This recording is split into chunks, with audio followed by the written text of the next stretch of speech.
স্বার্থপর রে, বড়ই স্বার্থপর। বুকের মাঝে জায়গা দিলে যতন কইরা ভাঙ্গে রে অন্তর।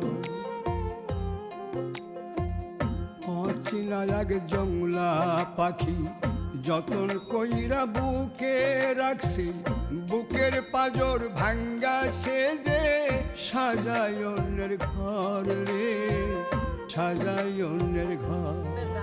মানুষ বড়ই স্বার্থপর রে, বড়ই স্বার্থপর।